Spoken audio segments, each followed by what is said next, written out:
Honda is due for an oil change. I was out of town for like a month or something. And I think when I left, this was at, I want to say around 50% oil life remaining. And I knew I wasn't going to get to it. So I just reset it to 100 just so it wouldn't freak the lady out. And I knew that, actually, no, I want to say it had 30% remaining, or 40%. And I figured by the time it got to 70, that's when it would need a change. Well, after I had reset it, it's currently at 20, or sorry, it's at 80 currently.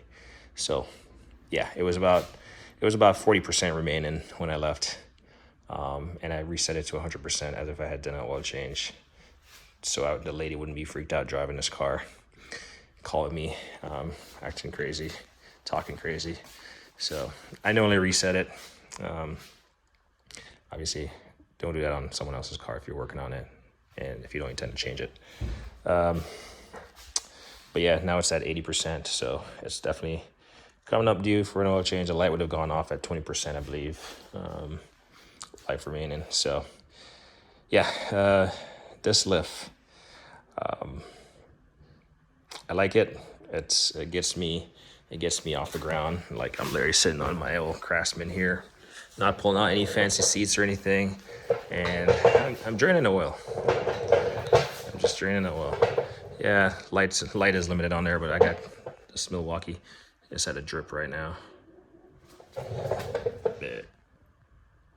Drip, drip, drip. So that's good. We'll plug that up. I don't know if I have enough transmission fluid. I'll definitely drain the transmission, but rotate the tires. Main reason I was gonna make this video is that this S-Code jack stand, man, it takes a while to spin this up all the way. I don't know, maybe 1.5 feet, 2 feet of it, 24 inches maybe. It takes a while to spin it up, but you know what? Where I'm from, they said the devil's strong, and yeah, this thing is rated for 6,000 pounds, and this car is like under 5,000 pounds, but I feel best with this thing on it there. So I lower it right now. It's lowered on the locks. So in theory, by design, you could get under it. And in fact, I could get it higher, but these don't go too high. Well,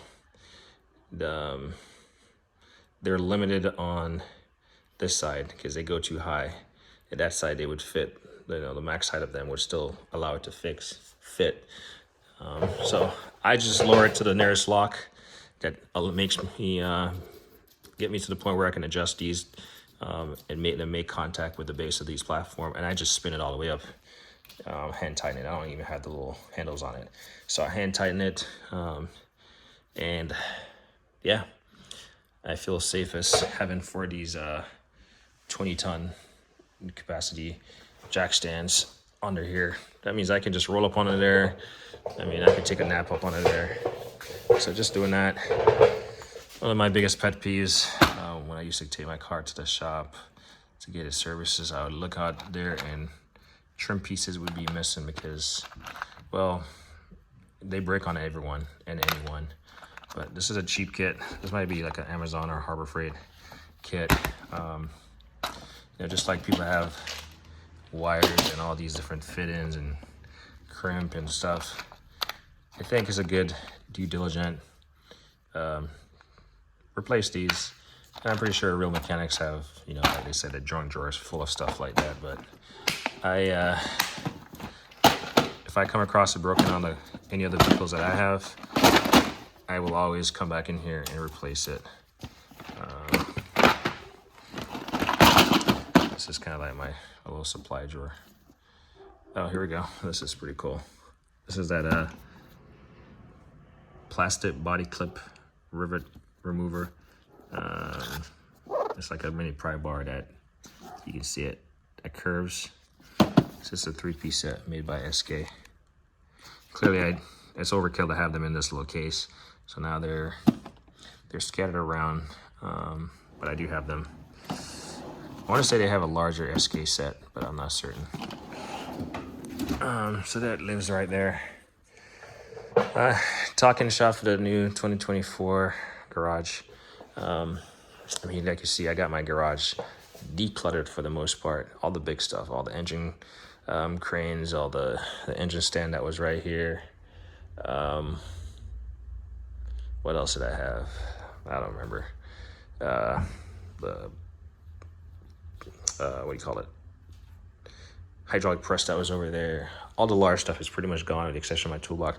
I still have that cart which is going to go also. I just need to get all that tool in here somehow. And the plan is to figure out how many additional slide out drawers I can get. To get a set of these, including both of the slides, the pair of slides, the drawer, enclosed drawer space, and then the little liner that's in there, you're looking at about less than $100. So I'll definitely be dropping some money to get some slots filled in and then consolidate some of these taller bins so they can still fit. Yeah, just doing an oil change. This is due for an oil change. Still have the car that we purchased. I'm gonna pull it in here and I'll do a video on that showing what that looks like. So this car is going back to my personal collection of daily drivers. It's a 2015 Honda Accord with 80,000 miles. It really has 80,000 miles because it's been driven across the states, 1, 2, 3, maybe 4 times. And then what the lady does for work is involves a little bit of commuting. So that's why it has that many mileage on it. I've done most of the service on here, so I do know the service history of this car. Just checking this panel. I do know the service history of this car, and the last major overhaul I did was a valve cover gasket. I believe I have additional stuff, some gaskets and stuff, but you know, the fact that I work on it, if it's not leaking, if it's not breaking, don't fix it. If it's not broken, don't fix it. I believe that's what they say. So yeah, you can see it's a little bit dark back here, but I mean, I spend most of my time in the front of the garage anyway, or in front of the car. It's Christmas Eve. I'm just in here. I was just really setting this up. Yeah. She is addicted to curve rash, and I am not. This grinds my gears seeing this, because this car is brand new, and the curves don't move. You move towards the curve. And she definitely knows how I feel about this, and it's on every one of them.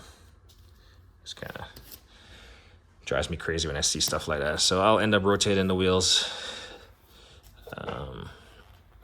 I just don't feel like using an impact right now to bust these off and doing an inspection. So it might be a tomorrow thing, but just in here draining the oil. This thing is rock solid. I mean, normally you shake this thing and it shakes like a Banshee, but this thing is good. You can actually get up here and check for play in your wheel bearings. But if I was supposed to do that without the assistance of these floor jacks or floor support jacks, it would be shaken uncomfortably. So but yeah, I don't even know if I have transmission. Still gotta fix this door. It keeps catching down there. Ever since I switched it to this side, ever since I swapped it, it keeps touching. So I gotta address that. But like a lot of stuff, I gotta address it. Looks like I might have some tranny fluid. I'm not sure if this is for the.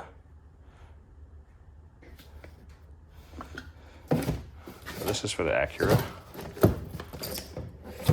Well, this. I see 1, 2, 3, 4 red caps here.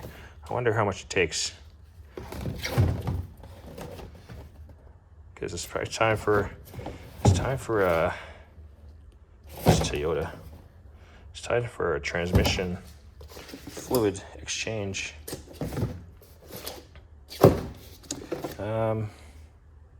ATF DW1. ATF DW1. See, this is the same thing. It's just branded Acura automatic transmission fluid ATF DW1. Formulated specifically for Acura vehicles. So it's the safe formulated specifically for Honda vehicles, but they're the same, ATF DW1. So would that be safe to put an Acura in a Honda, even though they're the same? I think it would be. They're ATF W1. Let's see, actually, let's read it back. Premium quality fluid specifically developed for Acura vehicles. Low viscosity formulated for optimum fuel economy. Put this right here. It's not steady. Low viscosity formulated for optimal fuel economy, specially developed performance improvement. Not for use in all-wheel drive, differential, or CVT vehicles. Ooh, I think it's. I want to say the Honda is CVT.